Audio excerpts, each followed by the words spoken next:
Ассалаумағалейкум достар, сіздермен бірге Малтабу KZ компаниясы. Біз қазір Алматы әуежайындамыз.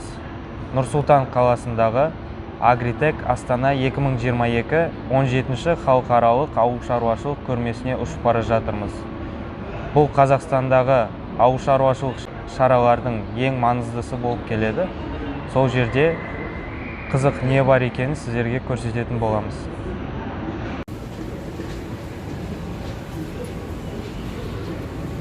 Екі сағатта плюс 6 градустан минус 16 градусқа дейін жеттік. Көрмеге кірмей тұрып, мына жақта шетелдік үлкен техникалар тұр. Соқалар, дробильное оборудование, рихтовочное оборудование, тракторлар. Соқалармен айналысатын компания. Андрей, это аппарат, сеялка, что она умеет, что она делает? Сеялка универсальная, это посевной комплекс Петтингер ТР-7, 6-метровая. Эта сеялка сама подрабатывает под себя, также вносит удобрения, прикатывает одновременно и сеет. Можем сеять как масличные культуры, так и пшеницу, ячмень. Удобрение вносится в междурядье, подработка делается дисковой бороной.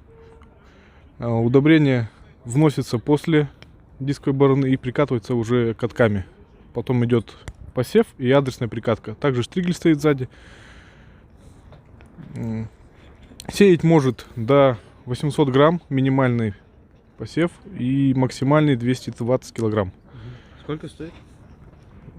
По цене я вам не могу сказать, потому что я не продаю, я только запускаю и обслуживаю эту технику. По цене вам надо разговаривать с директором. На сайте поищем тогда. Без проблем. Что еще могу сказать? Агрегатируется с тракторами К744 нового образца. Ну, в принципе, К белорусу подключается? Нет, к сожалению, нет, потому что трактор очень слабый под нее. Нужен мощный трактор. Комплексы очень хорошо зарекомендовали себя в Северо-Казахстанской области, в Акмолинской, в Карагандинской. Также работают на юге, в Алмате. Ну, в принципе, как бы все.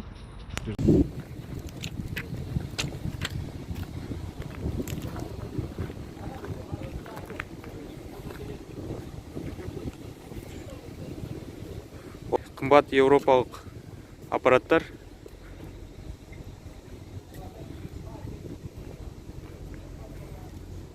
Комбайндар, соқалар, үлкен-үлкен.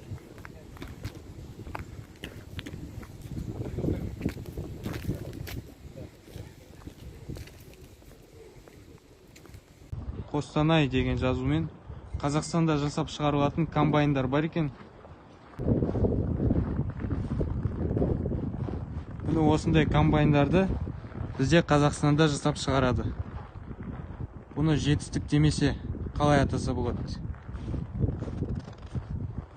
Менің ойымша, мынау John Deere деген американдық тракторлардан ешқай жері кем емес.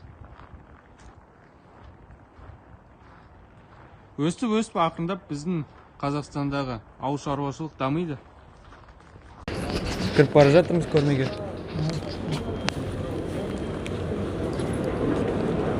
Көрмеде екінші күн жүрміз. Жалпы айтқанда ауыл шаруашылық техникасы, үлкен тракторлар және агро шаруашылыққа арналғанда заттар бар. Бұрынғы көрмелерден қарағанда бұл жерде қазіргі уақытқа сай GPS система, фермаларды цифровизациялау және тағы да басқа осындай сияқты жаңадан шыққан заттар бар.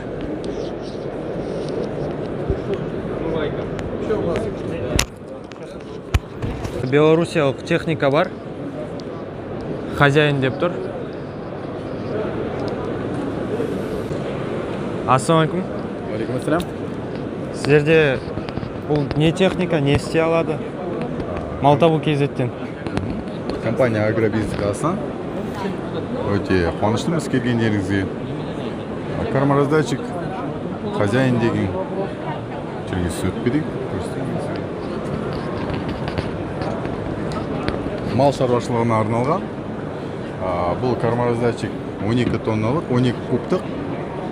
Оған силос, солома, сена таратуға болады. Қара малға, қандай малға болса да трактордың артына тіркеліп екі жақтан Кез келген тракторға тіркей берсе бола ма? 82-де 1-ден басталады. 82-де 1, 80-90 атты күштен басталады. Сондықтан осы жерге тіркеп база бойынша жүре бересің. Биіктігі ол базаға кіретін әдейілеп биіктігін жасады. Одан кейін бұл Беларусь заводының, Запагромаш заводының шығарылымы. Сапасы өте жақсы. Айтқанда бүкілі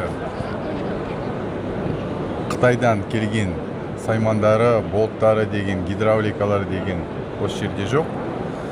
Бәрі Қана еуропалық шығарылымның тауарлары. Олар гидравлика, вал отбора мощности, осы компьютер да Европадан келген. Ал сонда салмақ тағы қандай параметрлерді көрсете алады? Салмағын, мысалы нагрузкасы, мысалы қазіргі кезде мен осы жерге бассам, ана жерде нагрузкасы көрсетіледі. Қара, Осы жерге басып отқанда нагрузка көрсетіледі. Баспай жатырмын, нагрузка жоқ. Қазіргі кезде 0-ге дейін түседі. Міне басам, нагрузкасы көбейеді. Сондықтан бұл мал шаруашылығына өте тиімді.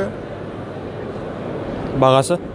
Бағасы қазіргі кезде осы тұрған, енді соңғы кездердегі жаңалықтарды еске алсақ, бағалар көтеріліп жатыр. Қазіргі кезде, бірақ біз осы выставкаға 14 миллионға алып келдік. Неге десеңіз, біз оны 21 жылы сатып алдық. Сондықтан бағаны көтермей жатырмыз. Біздің агробизнес компанияның политикасы сондай. Біз алған заттардың ендігі жылы бағасын көтермейміз. Қазіргі кезде осының бағасы 14 миллион, жаңа бағасы оның 17,5 миллион. 17,5? 17,5. 3,5 миллионға қымбаттады. Неге десеңіз, мынаның 50% комплектующилары, олар Европадан әкелінеді. Доллардан, Европадан бас тарта алмаймыз. Қазірше неге десеңіз, сапасы өте жақсы. Мысалы, былай қарағанда Қытай, Ресей, мысалы өз Белоруссия елінің шығарылымдық комплектующилардың сапасы әлде қайда төмен. Сондықтан біз тек қана Европадан Германия, Польша, тағы қателеспесем Австралияның металлмен жұмыс істейміз. Яғни Белоруссияда жасап шығарылады? Белоруссияда жасап шығарады. Мынаның барлығы, мына металдардың барлығы қандай металл бар, бүкілі Белоруссияда біздің станоктарда жасалынып, жинап, сосын бүкілі навеснойлар ілініп, гидравлика ілініп, одан кейін бізге жеріледі. Қазақстан бойынша алатындар бар ма осындай? Қазақстан бойынша өте көп. Олар мал шаруашылығымен айналысатын үлкен фермалар. Сондықтан спрос осы техникаға бар. Жақсы, Ерлан. Рахмет сізге. Сізге рахмет. Қуаныштымын. Жақсы, сау. Іске сәт сендерге. Рахмет. Амандыққа келесін. Аумин. Тағы не бар екен, көріп жөрейік.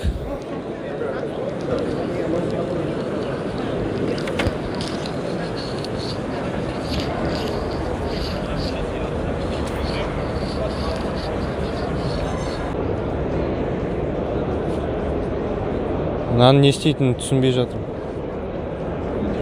Здравствуйте. А что у вас? Можно, да, снимать? А что он делает? Протравливает семена. Протравливает. Готовит к посадке. А с какой страны? С Беларуси. У вас представительство в Казахстане, да, получается? Ну, мы работаем, да, через дилеров. То есть с помощью дилеров они нам помогают. То есть мы решили сами помочь им, конечно, приехать выставиться, но они именно непосредственно потом будут продавать здесь и обслуживать, вводить технику. То есть только опрыскиватели семян это или что-то еще? Вот это протравливатель семян. То есть задача его подготовить к посеву семена. Вот это опрыскиватель. То есть задача потом защищать растения от вредителей, например, либо проводить гербицидную обработку, то есть от сорняков и так далее. Это вентиляторный опрыскиватель. Его задача обрабатывать то, что я сказал перед этим, полевой опрыскиватель, только с садами. То есть защищать сады от вредителей, при необходимости тоже обрабатывать их там, чем там обрабатывать. То есть Сколько стоит? обработка. Ну, стоит, ну, это 3 миллиона 150 ориентировочно. В тенге? В тенге, да. Ага. Тот, не помню, тот 11, по-моему, миллионов 250. Мгм. Так, ориентировочно. Они на гарантии все. Да, конечно, гарантия будет. Я же говорю, местный дилер будет давать гарантию. Мгм. Без проблем. То есть мы также даем ему гарантию. Это все наши договора между нами. Все это обеспечивает. Мгм. Ну, мы заинтересованы, чтобы здесь продаваться и, соответственно, закрепиться и так далее. Понятно. Поэтому Спасибо большое. До свидания. Осындай көрмелер техникамен, ауыл шаруашылығымен айналысатын адамдар номерлерін бір-біріне беріп, бір-бірімен араласып, обмен опытом дейді орысша айтқанда. Жаңадан шыққан заттарды бәріне көрсету үшін арналған. Менің ойымша осындай көрмелер болу керек, көбірек болу керек. Ассалаумалейкум. Жаңа сіздер түсіргіңіз келеді, сол мына знакты көрді да, Қазақстанда жасалған деген. Бұл не істейсіздер, немен айналысасыздар? Мы занимаемся производством элеваторного оборудования, а также оказываем весь спектр услуг по монтажу, изготовлению, сервисному обслуживанию, гарантийному обслуживанию. Мгм. Казахстанское производство. Да, казахстанское производство полностью. Мгм. Ну, в основном представлены иностранные компании, а чем мы лучше них? В чем лучше мы? Так, ну то, что, во-первых, сервисное обслуживание гарантийное происходит намного быстрее по времени. Что еще выезд специалистов на встречу или на переговоры, а также на тот же самый ремонт происходит в течение суток. Мгм. И также еще клиент после заключения договора он может приехать посмотреть все воочию. То есть как производится его оборудование, на каком этапе и с каким качеством. А доступнее, чем иностранные? Конечно, доступнее. Потому Конечно. что на логистику не тратимся. Да, на логистику не тратимся. И то, что самое главное, та серийная продукция, которая производится, в любой взять компанию наших партнеров, либо у нас, мы рассматриваем еще более как спецзаказ. То есть какие-то коррективы заказчик может вносить в процессе работы или в процессе оформления договора. Мгм. Понятно. Мы с сайта Maltovu.kz. Мгм. Это первая сельхозплатформа в Казахстане. Очень приятно познакомиться. То есть люди, которые пасут скот или занимаются агропромышленностью, сельхозтехникой, сельским хозяйством в общем, Мгм. они сидят и выкладывают сюда объявления. Кто продает корову, кто продает урожай. Мгм. Тор, если что, можете в отдел маркетинга передать. Хорошо. Можно будет рекламироваться у нас. Конечно, будем работать. Конечно. Спасибо. Все, спасибо большое. Менің ойымша ең үлкен техника осы фирмада. Здравствуйте. Снимать можно? А что за аппарат? Откуда? Сколько стоит? Сколько стоит, я не знаю, но менеджер может спросить. А вы по технической части, да? Да, я сервисник. А самое интересное, что может этот аппарат? Аппарат мощный, советую всем брать. Ну, технические характеристики. Технические характеристики 830, потому что у него 3000 мощностей. 830, 3000 мощности у него. Но есть вот 842, 4200 лошадиных сил. А это с какой страны? Производится в России, а сборка идет в Кустанайск. Мгм. А можем внутрь сесть? Да, можно, пойдемте, Посмотреть.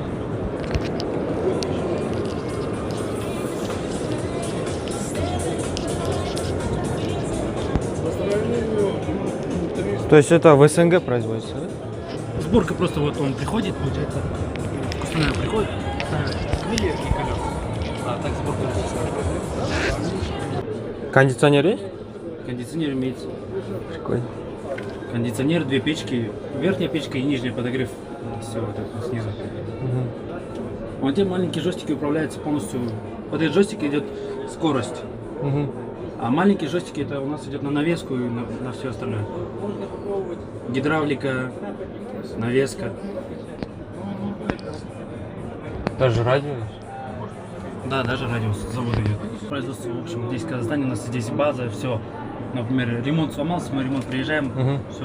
Наша команда приезжает, обслуживаем все. Ну, то Гарантия есть- дается либо 3000 моточасов, либо 2 года.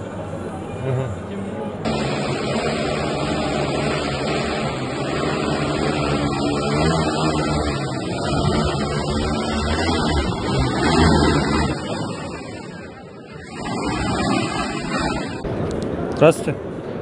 А что за дрон? Можете, пожалуйста, рассказать? Давай, ты же только что сказал, я тебя научил. Что именно вас интересует? Что он может, какие у него возможности? Это беспилотный опрыскиватель. Производительность у него 10 гектар в час.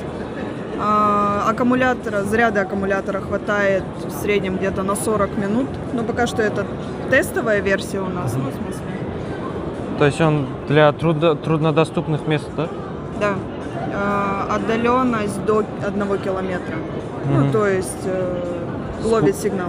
С пульта управляется?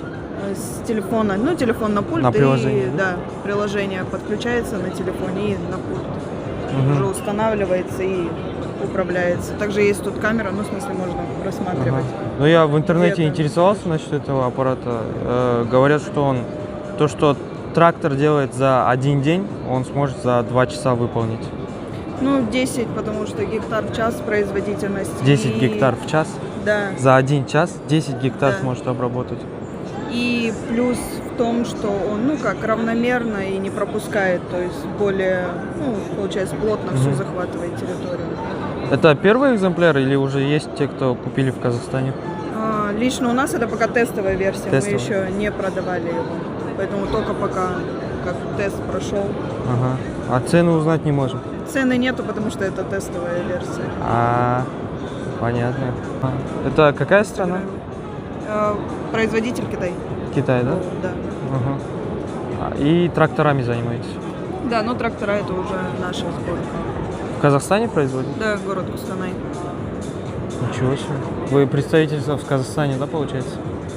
Нет, это наша сборка. Ну, в смысле, мы не дилеры, не так, что мы купили, перепродали. То есть мы собираем всю эту технику. Неужели в Казахстане такое собирают? Конечно. И не только. Также комбайны. Говорят, ничего не производят, ничего не производят, а Это вон какие трактора неверная производят. Да? информация. Вам нужно брать ее из верных, тогда достоверных источников. Понятно. Спасибо большое. До свидания. Осы көрмеде ең үлкен стенд 1000 шаршы метр құрайды. Американдық фирма John Deere деген. Бұлар тек қана трактор, элеватор ғана көрсетпейді. Осы уақытқа сай GPS система, жаңадан шыққан цифровизациялау заттары. Мынандай дрон да бар екен. Бізде навигация жағынан 2 түрі бар, John Deere'дікі және жаңа Қытайдан келген FG Dynamics'тың 2. Бұлар не істейді, не жасай алады? Енді Мүмкіншіліктер жайында айтып жіберсеңіз. тура жүргенде өзі жүргізеді. Сосын полянды жұмысты бітіргеннен кейін қайдан бұрылу үшін Яғни өздері жасайды. навигацияға автопилот қойылады. Иә, Тракторларға қойылған автопилот дұрыс. Көрсек болады ма? Навигация, мына жерде Android, база Android'та ішінде қойылады. Тура жүрумен қосуға болады. Бұрылуды қосуға болады. Сол автопилот қой, бәрін қосады. Сигналды осы РТК станциясынан алады. РТК станция енді өзінің жан-жағына 50 километрға сигналды береді. Но антенна және монитор руль неге қосылады? Тракторға қосылады. Яғни тракторға мынау рульді қойып, ішіне осы планшетті қойса, сосын антеннаны қояды үстіне, крышасына.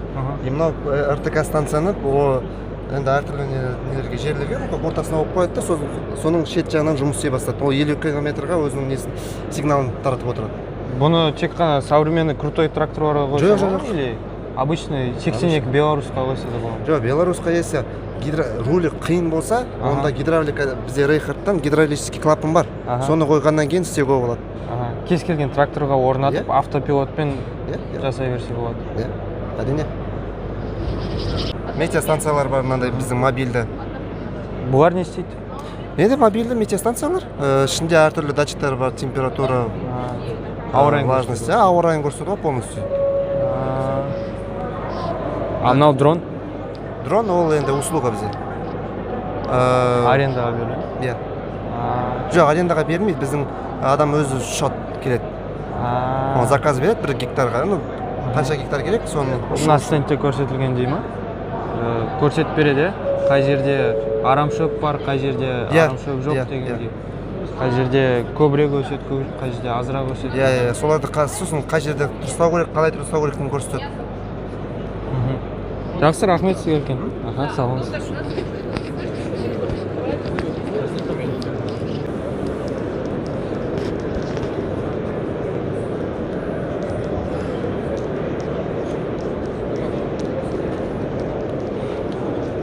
Здравствуйте. А мне вот там дробилка стоит, понравилась. Это дробилка, да? Да, это зернодробилка. Можно посмотреть? Конечно, это зернодробилка сделана в Татарстане Кузембетевским заводом. В принципе, это самая на 220 маленькая. Да, это на 220. Это самая маленькая из дробилок, которую мы продаем. Подходит для простых хозяйств. А мотор какой? От 10 голов. Двигатель 2,2 киловатта. 2,2? 2,2 киловатта, 500 килограмм в час может делать. 2,2 киловатта, 500 килограмм в час? Да. Что так много? Много, потому что она молотковая и у нее нету расходов мощности на то, чтобы засасывать. 3000 оборотов. 3000 оборотов? Да, стандартный двигатель 3000 оборотов. Это, если я не ошибаюсь, белорусский мотор, да? Да, мотор белорусский, все верно. На Кузембетевском заводе они всю свою технику... То есть сюда засыпается зерно? Засыпается, регулируется подача. Сколько стоит? Эта дробилка 330 тысяч стоит с доставкой, либо с выставки мы ее отдаем за 300 тысяч. За 300 тысяч? Да. Со скидкой, да? Да, со скидкой. Ну, то есть, как бы вот прямо отсюда, в пятницу. Приезжайте, забирайте.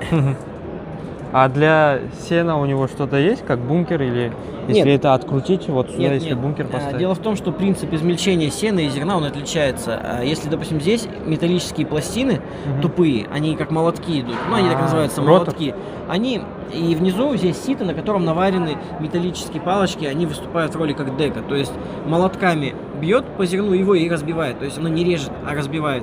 А сенорезка, она, именно там используются сегменты, как на комбайне, как на косилке. И сено именно нужно резать. То есть сено нельзя разбить. Но на самом деле это смешно, когда вот маленький кармашек, и так сено пихается. Ну, это, ну, можно сделать. Несерьезно. Несерьезно, но можно и кукурузу ей измельчать тогда. Снимается шланга, кукуруза туда засовывается, она тоже будет измельчаться. Но какая это будет производительность? Это не работа будет. Это, ну, для хозяйства, у которого, я не знаю, там, ну, 10 голов скота, вот ему надо пару ведер сделать.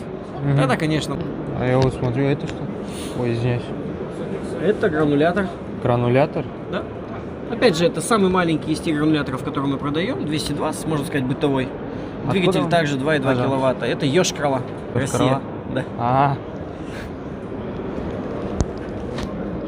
Это как китайцы снимали одно видео, туда яйцо закидывается или как? Нет, яичный желток, есть такое, да, яйцо, оно типа больше того, что, ну, больше смазывает, но в целом, нет, достаточно, вот для такого бытового просто взять в ведро, там, налить немного воды, перемешать, закидывать, и все, этого будет достаточно. Производительность? Производительность у него небольшая, 50-80 килограмм в час. Ну, в принципе, нормально для домашнего. Опять же говорю, да, это для домашнего. На 220 вольт? На 220 вольт. Какой мотор? Это элкомовский мотор, российский, ну, китайский. Нет, 2,2 киловатт, делается в Китае. 1400 оборотов, да? Он на ремне натянут. Да, здесь ремень, маховик стоит. Сколько стоит? 480. 480 тысяч тенге. Да, 400. Понял, спасибо большое. Давайте, всего доброго, до свидания. Қателеспесем, сүзгі. Чехиялық аппарат. Она только очищает за счет сит.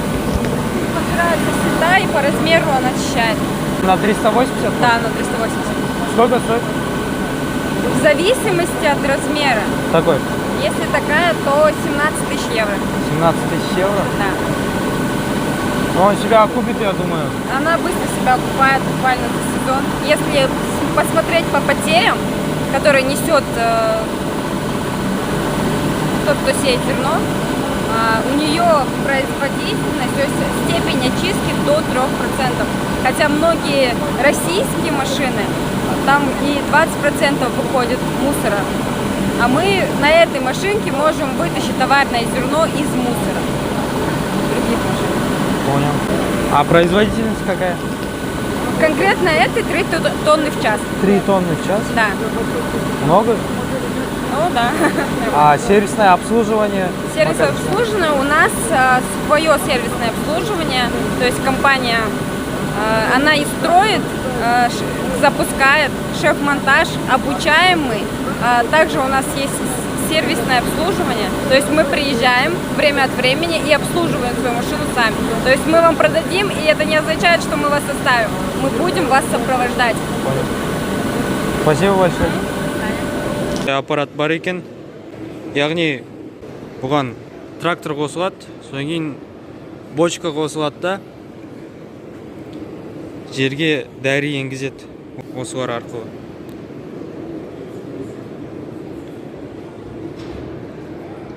Ресейде өндіріледі екен.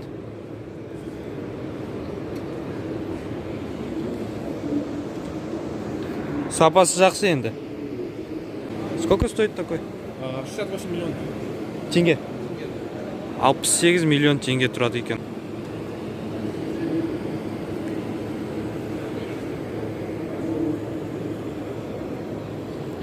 Ассалаумағалейкум. Есіміңіз Шыңғыс болады. Осы көрмеге көрермен ретінде келдіңіз. Жалпы көрме қалай өтіп жатыр? Ұнап жатыр ма? Қызықты не бар екен? Жалпы көрме өте жақсы өтіп жатыр деп ойлаймын. Бұл жерде қызықты нәрселер енді ауыл шаруашылық жаңа техникалары, көбіне ауыл шаруашылық техникалары жаңа мал шаруашылығына байланысты көптеген мәселелер көтеріліп жатыр жаңағы. Осындай көрмелер енді көп өте берсе екен деп тілейміз.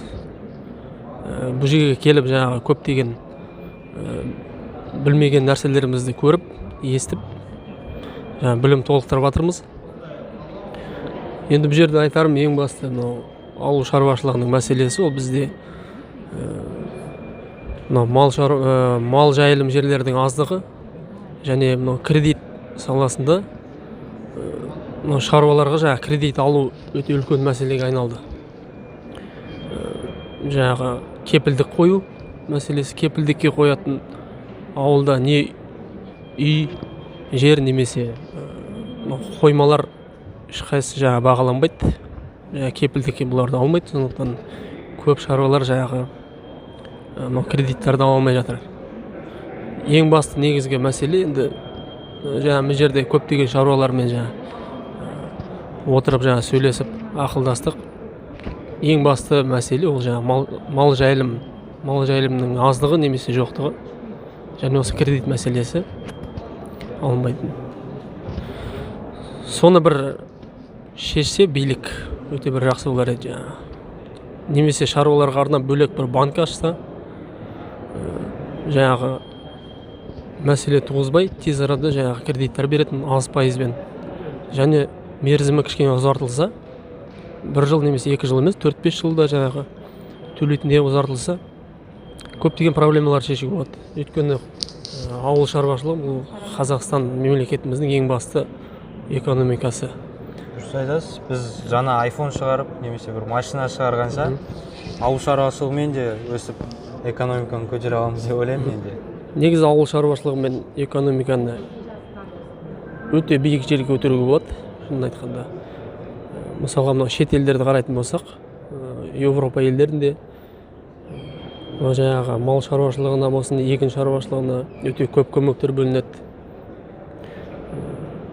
Мысалы, егін шаруашылықтар олар аз жер ексе де өте көп жаңағы өнім алады. Мал жайылым жер болмаса да енді мемлекет өте көп қаражат бөлгеннен кейін, көмек бөлгеннен кейін шаруалар айналысып жатыр енді. Көбіне ауыл шаруашылығы енді ауыл шаруашылығы мен экономикасы ұстап тұр ғой олар. Міне бізде енді Қазақстанымыздың жері өте кең. Бидай өндіру болсын, астық өндіру мәселесінде алдыңғы қатарлардың бірінде. Осы экономикаға көп көмектер бөлінсе өте керемет болар еді. Негізі. Өзіңіз немен айналысасыз? Біз өзіміз енді егін шаруашылығы, бидай және арпа көбіне осы мәселемен айналысамыз. Енді алдағы уақытта мал шаруашылығына ауыссақ па деп ойымыз бар. Сонда керекті білімдерді алдым деп ойлаймын. Енді алдағы уақытта ақырын осы мал шаруашылығына ауысамыз. Бірақ енді ең басты мәселе осы кредит мәселесі ғой. Бұл Жалпы осы көрме туралы қай жерден білдіңіз? Негізі мынау Maltabu.kz деген сайт бар. Сол сайттан көрдім. Осы көрмен болатын. Және осы жаққа енді келдік. Машинамызбен енді бензинімізді құйып. Негізі осындай көрмелер көбірек болса, агробизнеспен, ауыл шаруашылығымен айналысатын адамдар бір-бірімен бөлісіп, жаңа нәрселер бір-бірінен сондай көрмелер көбірек болса жақсы болушы еді. Ол мысалы мына жерге келгенде міне көптеген шаруалар келді. Енді бізге қазір мына агрономдар мына жерде қаншама жаңағы білімді азаматтар деген сияқты. Жаңа мына практикада көп көрген, енді көп білгеннен емес, көп көргеннен сұра дейді ғой енді. Көпті көрген үлкен кісілер де келіп жатыр, міне солардан бәрімен сол кісілермен ақылдасып сөйлесіп, көптеген қателіктерін естіп біліп, сол қателіктерін орындамау, сол қателіктерін қайталамау деген сияқты бұл ауыл шаруашылық шаруалар үшін өте тиімді, өте жақсы деп ойлаймын. Негізінде бұндай көрмелер көп болса екен. Жақсы, рахмет сізге. Жақсы. Ал енді осымен біздің көрмеміздің 3-ші күні аяқталды.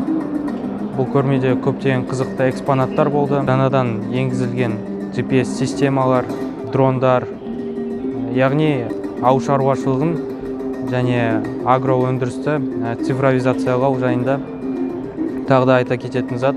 Осындай көрмелер көбірек болғанын қалаймыз. Өйткені бұл көрмелер ауыл шаруашылығын дамытады. Менің ойымша, біз жаңадан машина өндіріп шығара алмасақ та, немесе жоғарғы технологиялық заттар шығара алмасақ та, ауыл шаруашылық өнімдерін экспортқа шығарып, елімізді, жерімізді дамытып, жақсырақ тұрсақ болады.